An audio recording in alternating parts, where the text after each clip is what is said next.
Welcome all. Last class में हमने binding energy per nucleon, nucleus का स्ट्रक्चर, न्यूक्लियर फोर्सेस इसके बारे में जाना था। हमने ये भी देखा था binding energy per nucleon is better character to understand nuclear structure. और ये देखा था कि जिनकी बाइंडिंग एनर्जी पर न्यूक्लियन ये कम है, typically nucleus with smaller atomic mass number, और जिनकी बाइंडिंग एनर्जी पर न्यूक्लियन कम है, ऐसा दूसरा पार्ट है nucleus with higher atomic mass number, these are less stable. और इंटरमीडिएट जो रीजन है typically between atomic mass number 50 to 80, यहाँ पर बाइंडिंग एनर्जी पर न्यूक्लियन ये ज्यादा है, they are more stable. Binding energy per nucleon means एक nucleon को, इट में बी प्रोटॉन या न्यूट्रॉन, उसे सेपरेट करने के लिए जितनी एनर्जी देनी पड़ती है, दैट अमाउंट ऑफ एनर्जी हम कहते हैं बाइंडिंग एनर्जी ऑफ। और अब ये एवरेज एनर्जी अगर लेते हैं, एवरेज एनर्जी पर न्यूक्लियन को रिक्वायर्ड रहेगी so that we can separate that nucleon from nucleus is called as binding energy per nucleon। ठीक है, हमने देखा था कि ion which is having atomic mass number 56 is one of the most stable nucleus। ठीक है, अब ऐसा हो सकता है कि there are some nuclei which are unstable in nature, जिनकी बाइंडिंग एनर्जी पर न्यूक्लियन ये कम है, they will definitely try to form a nucleus which is more stable। At the end, it's a law of nature, every object, every body wants to minimize its energy। ठीक है, so ऐसे unstable जो nucleus है, they will undergo changes, कुछ changes होंगे, and because of that changes they will convert into some other nuclei। ठीक है, अब ऐसे करते वक्त वो कुछ पार्टिकल, कुछ एनर्जी रेडिएट करते हैं। ठीक है, इसी को हम रेडियो एक्टिविटी करके जानते हैं। देखो क्या कहा है हमें कहा है अनस्टेबल जिनको पेरेंट न्यूक्लियस हम कहेंगे। सो इस प्रकार से unstable parent nucleus undergoes change in their nuclear structure by emission of some particles and convert into other nuclei, जिनको हम डॉटर न्यूक्लियस कहते हैं, in the process which is called as radioactive decay or radioactivity। So basically radioactive decay या radioactivity क्या process है? तो कुछ nuclei which are unstable, they will convert into some other nuclei which are more stable, और इस process के वक्त they will emit some particles। इसे कहा जाता है रेडियोएक्टिविटी। अब डिपेंडिंग ऑन पार्टिकल्स एमिटेड, हम उसके डीके को, कन्वर्जन को अल्फा डीके, बीटा डीके या गैमा डीके कहते हैं। What is this alpha decay? So alpha decay में emission of alpha particle takes place. ये अल्फा पार्टिकल क्या है? So alpha particle is helium nucleus, helium का nucleus which contains 2 protons and 2 neutrons. ठीक है, what is beta decay? So beta decay होता है emission of electron and another nuclear particle which is called as antineutrino, or emission of positron and neutrino। Sir, what is this positron? positron बिल्कुल electron जैसा particle है, सिर्फ उसका charge plus है। So positive charge, मास electron जैसा, ऐसे particle को कहेंगे पॉजिट्रॉन। पॉजिट्रॉन जब एमिट होगा तब उसके साथ न्यूट्रिनो रहेगा। And there is something called as gamma decay, जहां पर फोटोन का एमिशन, और ऐसे फोटोन का जिसकी एनर्जी बहुत ज्यादा है। So overall the scenario is there are some unstable nuclei, कुछ न्यूक्लियस है जो अनस्टेबल है। ऐसे nucleus will disintegrate, will convert into other nucleus, और during this process they will emit some particle, some energy। this process is called as radioactivity। पहले वाला unstable nucleus जिसका disintegration हो रहा है, it is called as parent nucleus. जो नए form हुए those are called as daughter nucleus. और इसके वक्त जिस प्रकार से पार्टिकल एमिट हुए हैं उनको हम कहते हैं, depending on those particle, it is called as alpha decay, beta decay और gamma decay. It might happen that one or more decay will occur simultaneously. Alpha decay और उसके बाद बीटा डीके, अल्फा डीके उसके बाद gamma DK, ऐसा हो सकता है. ये सब क्यों होता है? सो दैट फाइनली जो न्यूक्लियस फॉर्म हो रहा है it will have more binding energy per nucleon. It means that final nucleus जो फॉर्म हो रहा है वो ज्यादा स्टेबल रहेगा. At the end this will happen for stability. ठीक है, इस पूरे प्रोसेस को कहा जाता है रेडियो एक्टिव डीके या radioactivity. Definitely there are some laws which govern this radioactivity. These laws are called as laws of radioactivity. ठीक है, बैकवेरेल नाम के साइंटिस्ट ने बाय चांस इस रेडियो एक्टिविटी को डिस्कवर किया था. उसकी स्टोरी आपने छोटे क्लासेस में पढ़ी है, अभी हम उसके डिटेल में नहीं जाएंगे. हम अल्फा डीके के बारे में जानते हैं. सो देखो अल्फा डीके क्या होता है. सो अल्फा डीके में emission of alpha particle takes place. ठीक है, what is this alpha particle? So alpha particle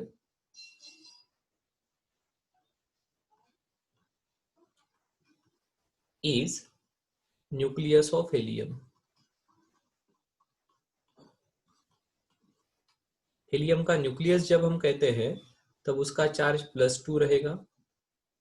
ठीक है, और 2 प्रोटॉन के साथ 2 न्यूट्रॉन रहेंगे तो मास 4 रहेगा.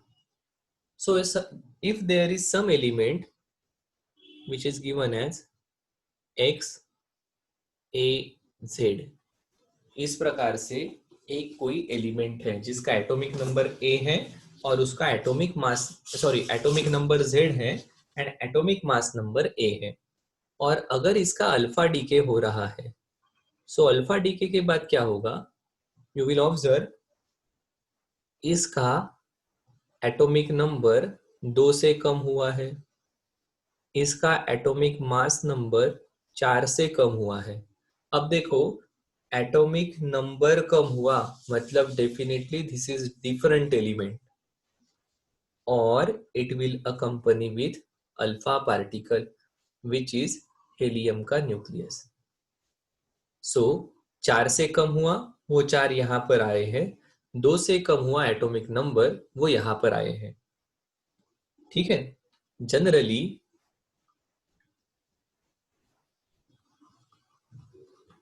nuclei with atomic mass number greater than 120 undergoes alpha decay. ठीक है, it is because जिनका एटॉमिक मास नंबर 120 से ज्यादा है उनमें कंपैरेटिवली मोर प्रोटॉन्स है. अब इस proton proton both are positively charge, इनके बीच में इलेक्ट्रोस्टैटिक रिपल्शन होगा and because of this electrostatic repulsion ये अनस्टेबल होता है. So there is definitely interaction between nuclear forces and this electrostatic forces, but proton ज्यादा होने के कारण these nuclei are more unstable and they will reduce their number of protons by emitting alpha particle. ठीक है, for example bismuth,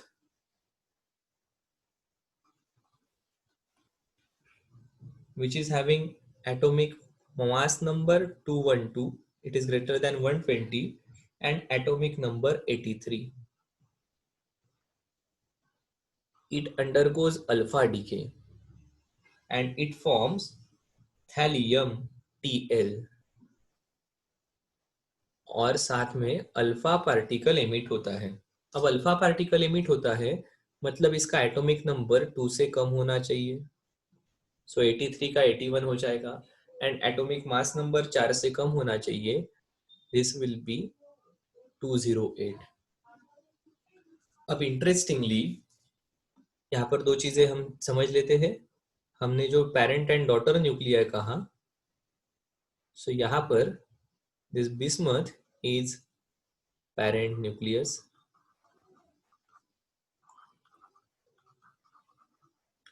and this TL is daughter nucleus.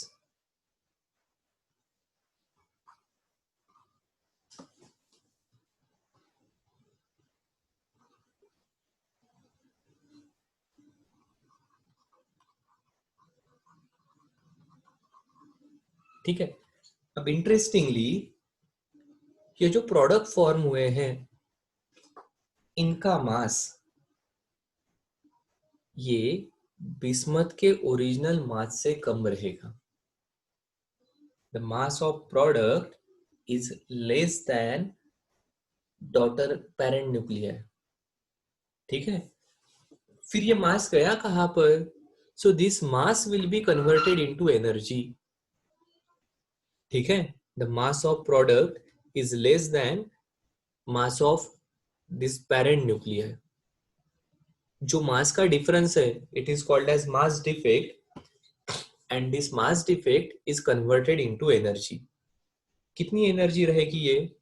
सो इसे कहा जाता है क्यू वैल्यू।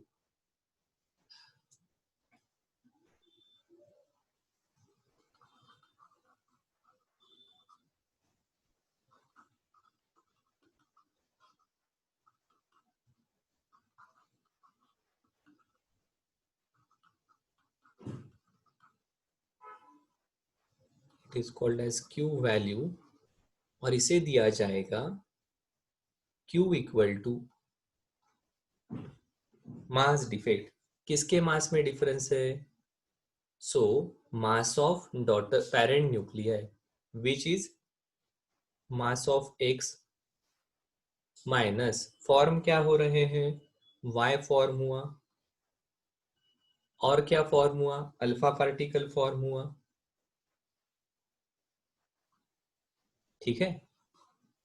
सो इनके मास का difference into C square where c is velocity of light. This is same relation E equal to delta m into c square. ठीक है। अब ये एनर्जी कहाँ जाएगी? सो ये energy will be available with this products in the form of kinetic energy. ठीक है।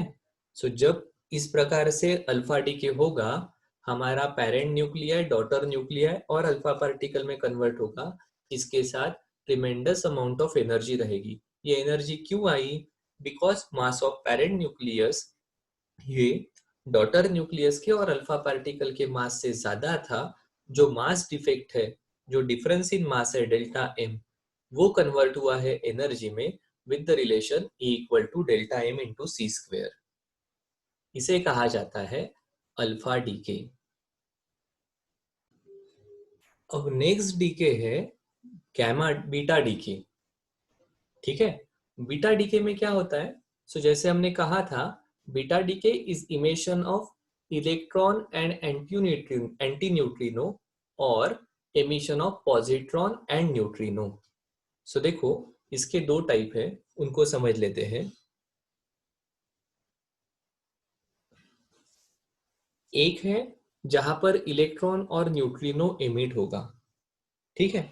अब electron and neutrino, obviously electron nucleus के अंदर कैसा आया ऐसा सवाल आपके मन में आएगा। इलेक्ट्रॉन न्यूक्लियस के अंदर नहीं रहता है। यहां पर हमारा neutron which is neutral gets converted into proton plus electron और इस प्रोसेस में एंटी न्यूट्रिनो नाम का एक मासलेस पार्टिकल जिसके ऊपर बिल्कुल चार्ज नहीं है ये एमिट होगा। That's why it is very difficult to detect antineutrino, क्योंकि इसका मास भी नहीं है और चार्ज भी नहीं है। This is called as beta minus decay. Similarly there is beta plus decay. अब बीटा प्लस डीके में क्या होता है? So in beta plus decay a proton is converted into neutron plus, अब यहां पर जो पार्टिकल आता है it is called as positron, और इसके वक्त another a massless chargeless particle which is called as neutrino ये एमिट होगा. This is called as beta plus decay.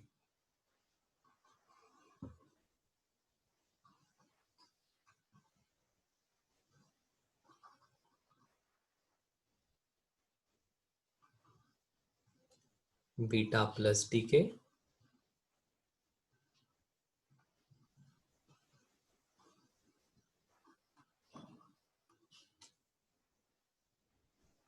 And इसे कहा जाएगा जहां पर electron and anti neutrino emit हो रहा है, this is called as beta minus decay. अब इंटरेस्टिंगली देखो, न्यूट्रॉन का कन्वर्जन प्रोटॉन में हुआ, ये प्रोटॉन अंदर ही है. सो न्यूट्रॉन के जगह प्रोटॉन आ गया, एटॉमिक मास नंबर जो न्यूट्रॉन प्लस प्रोटॉन की एडिशन होती है वो वैसे के वैसे ही रहा. सिमिलरली यहां पर प्रोटॉन का कन्वर्जन न्यूट्रॉन में हुआ, यहां पर भी एटॉमिक मास नंबर वैसे के वैसा ही रहा. ठीक है, एटॉमिक मास नंबर वैसे के वैसा ही रहा. सिर्फ यहां पर हमारा पॉजिटिव चार्ज एक से बड़ा है क्योंकि ये इलेक्ट्रॉन और एंटी न्यूट्रिनो बाहर जाने वाले हैं. यहाँ पर हमारा पॉजिटिव चार्ज कम हुआ है क्योंकि ये पॉजिट्रॉन और न्यूट्रिनो बाहर जाने वाले हैं. ठीक है. अब interestingly mass of neutron is slightly more than proton. So हम ये समझ सकते हैं कि न्यूट्रॉन का कन्वर्जन प्रोटॉन प्लस इलेक्ट्रॉन में हुआ, बट प्रोटॉन जिसका मास कम है इसका कन्वर्जन न्यूट्रॉन में हो रहा है. जिसका मास कम है वो ज्यादा मास का न्यूट्रॉन फॉर्म कर रहा है. This is very interesting thing. अब ये नॉर्मल कंडीशन में होना पॉसिबल ही नहीं है. ठीक है, ये फ्री प्रोटॉन का इस प्रकार से न्यूट्रॉन में कन्वर्जन कभी नहीं हो पाएगा बिकॉज प्रोटॉन का मास कम है, न्यूट्रॉन का मास ज्यादा है. This will takes place only inside nucleus, and जो एक्स्ट्रा एनर्जी चाहिए वो बचे हुए न्यूक्लियस के पार्टिकल से न्यूक्लियस से ली जाएगी क्योंकि यहाँ पर मास बड़ा है. अब ये मास आया कहाँ पर? So E equal to delta M into C square. So energy का कन्वर्जन मास में हुआ. This is extremely extremely difficult. It is impossible situation to achieve outside nucleus. This will happen only inside nucleus because proton का मास कम है, neutron का mass ज्यादा है. ठीक है, इस प्रकार से beta minus beta plus decay होते हैं. इसके हम एग्जाम्पल देख लेते हैं. सो देखो, बीटा माइनस डीके में क्या होगा, हमारा कोई एलिमेंट है जिसका एटॉमिक नंबर ए है, एटॉमिक मास नंबर जेड है, sorry atomic mass number A है, एटॉमिक नंबर जेड है. It is undergoing beta decay. Beta decay कौन सा beta decay? Beta minus decay. मतलब क्या कन्वर्ट हुआ? न्यूट्रॉन का कन्वर्जन प्रोटॉन में हुआ. न्यूट्रॉन का कन्वर्जन प्रोटॉन में, एटॉमिक मास नंबर वैसे के वैसे ही, बट पॉजिटिव चार्ज एक से बड़ा है, यहाँ पर Z+1 आएगा. एटॉमिक नंबर चेंज हुआ, मतलब दिस इज डिफरेंट एलिमेंट. बिल्कुल सही है सर. और अब एमिट क्या होने वाला है? प्रोटॉन तो न्यूक्लियस के अंदर रहेगा, ये electron and anti neutrino emit होगी. ठीक है, इसका एग्जाम्पल देखना है तो हमारा cobalt which is 60 CO27, it undergoes beta minus decay, forms nickel. Atomic number एक से बढ़ जाएगा 28 with emission of electron and anti neutrino. ठीक है, सिमिलरली एक हम बीटा प्लस डीके का एग्जांपल देखते हैं.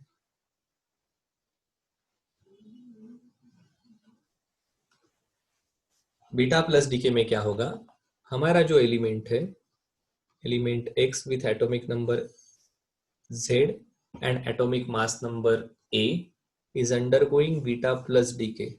बीटा प्लस डीके में क्या होगा, प्रोटॉन का कन्वर्जन न्यूट्रॉन में हो रहा है, एटॉमिक नंबर वैसे के वैसे, बट प्रोटॉन का कन्वर्जन न्यूट्रॉन में हुआ, पॉजिट्रॉन बाहर निकला है तो चार्ज कम होगा, चार्ज एक से कम हुआ, definitely it is different element, it will accompany with positron, this E plus is called as positron and इसके साथ रहेगा न्यूट्रिनो, E plus को हम कहते हैं positron.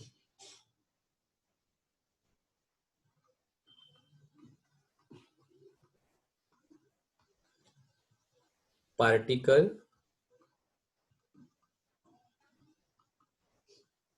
similar to electron with positive charge. ठीक है, अब इसका एक आधा एग्जाम्पल बिल्कुल देखेंगे. सोडियम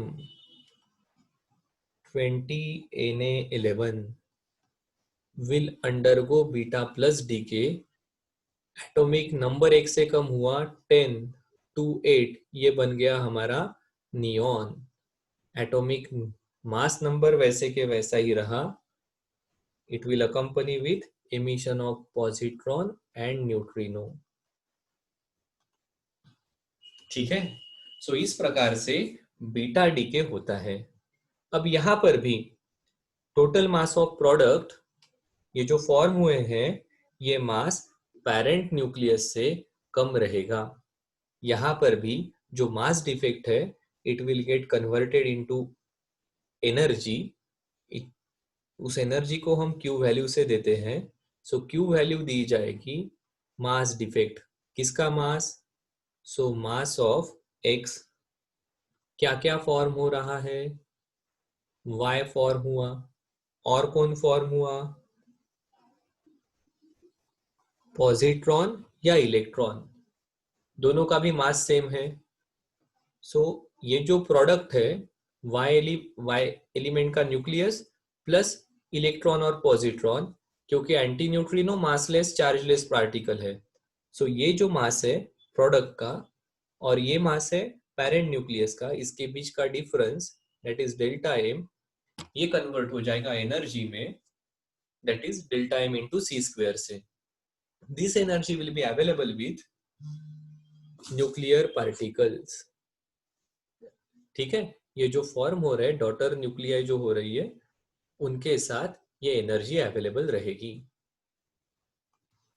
अब ऐसा ही तीसरा डीके है विच इज गैमा डीके. अब गैमा डीके में क्या होता है, तो गैमा डीके में हाई एनर्जी का फोटोन ये एमिट होता है.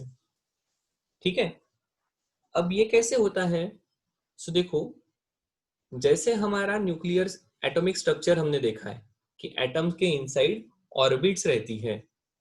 ठीक है, ये इलेक्ट्रॉन अगर हाइयर ऑर्बिट में है तो उसकी एनर्जी ज्यादा, लोअर ऑर्बिट में है तो उसकी energy come.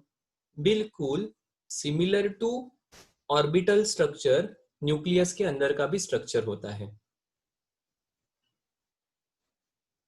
So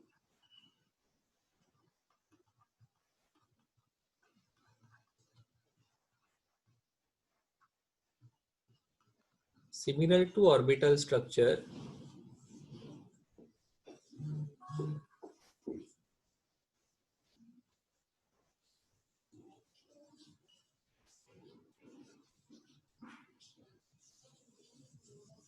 there is energy level structure inside nucleus. Normally ये स्टेबल स्टेट में रहेंगे, बट इन एक्सट्रीम केसेस, कौन सी केसेस, जहां पर रेडियो एक्टिव डीके हो रहा है, कोई पेरेंट न्यूक्लियाई डीके होकर डॉटर न्यूक्लियाई फॉर्म हो रहा है, ऐसे वक्त जो डॉटर न्यूक्लियाई फॉर्म हो रहे हैं, वहां पर न्यूक्लियॉन्स एक्साइटेड स्टेट में रह सकते हैं. ठीक है, और इस वक्त ये एक्साइटेड स्टेट के न्यूक्लियॉन्स जब स्टेबल स्टेट में जाते हैं,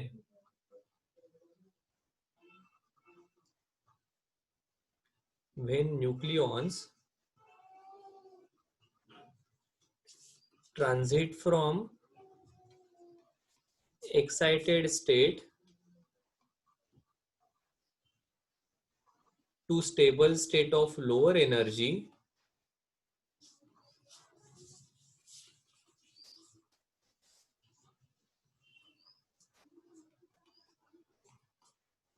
photon with energy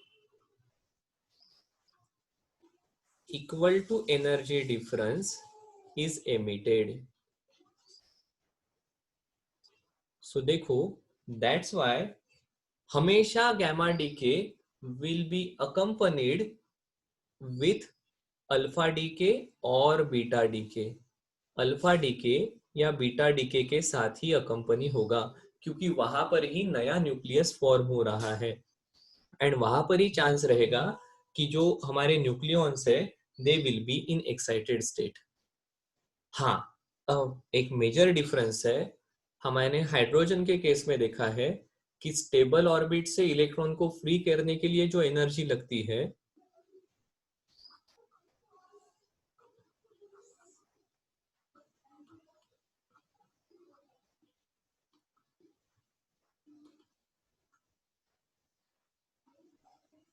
energy difference in case of electron inside atom, energy difference is in the range of electron volt, while in case of nucleus, that is in case of nucleons inside nucleus, energy difference is in the range of mega और kilo electron volt. So normally electron के transition के comparatively यहाँ पर बहुत ज्यादा energy involve है. क्या कहा हमने? whenever there is alpha या beta decay is taking place, the daughter nuclei which is formed, जो डॉटर न्यूक्लियस फॉर्म हुआ है उसमें के न्यूक्लियॉन्स में be in excited state. Excited state मतलब हमारा कहना क्या है? जैसे एटम के अंदर ऑर्बिटल स्ट्रक्चर होता है, हाइयर ऑर्बिट में का इलेक्ट्रॉन लोअर ऑर्बिट में जब ट्रांजिट करता है तब वो energy in the form of photon release होती है. वैसा ही न्यूक्लियस के इनसाइड एनर्जी लेवल का स्ट्रक्चर रहेगा. सो ये एक्साइटेड न्यूक्लियॉन विच में बी प्रोटॉन और न्यूट्रॉन, ये एक्साइटेड स्टेट से लोअर स्टेट में आएगा तब ये फोटोन रिलीज करेगा. ठीक है, इनको ही कहा है गैमा रेज या गैमा डीके. सिर्फ यहाँ पर जो एनर्जी डिफरेंस है वो काफी ज्यादा रहता है, इसलिए गैमा रेज के साथ tremendous amount of energy associated रहती है. ठीक है, सो जैसे कोबाल्ट का बीटा डीके होता है, कोबाल्ट विच इज 57 CO, इसका बीटा डीके होकर ये अगर 57 Fe फॉर्म करता है. ठीक है, कोबाल्ट ने इमिट किया और Fe को फॉर्म किया. ऐसे वक्त जो डॉटर न्यूक्लियाई होते हैं उसके अंदर के न्यूक्लियॉन्स एक्साइटेड स्टेट में होते हैं with energy in the range of 136 kilo electron volt. अब ये आइदर एक ही गैमा रे एमिट होगा with energy 136 kilo electron volt, या ये दो स्टेप में हो सकता है. पहला हो जाएगा 122 किलो इलेक्ट्रॉन वोल्ट का गैमा रे और दूसरा हो जाएगा बची हुई 14 किलो इलेक्ट्रॉन वोल्ट का दूसरा गैमा रे. सो इस प्रकार से same nuclear reaction may be accompanied with two different types of gamma decay.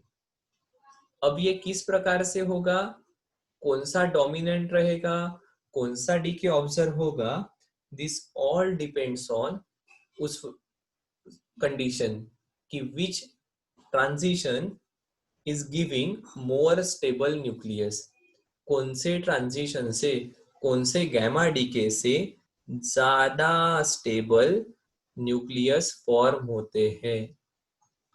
जहां पर स्टेबिलिटी ज्यादा, उस प्रकार का डीके ऑब्जर्व होगा। समटाइम्स मल्टीपल डीके होते हैं, ठीक है। सो इस प्रकार से हमने अल्फा, बीटा और गैमा डीके, जिसके थ्रू रेडियो एक्टिविटी या रेडियो एक्टिव डीके होता है, पेरेंट न्यूक्लियस डॉटर न्यूक्लियस में कन्वर्ट होते हैं, हमने देखा है। इसके laws we will study in next class.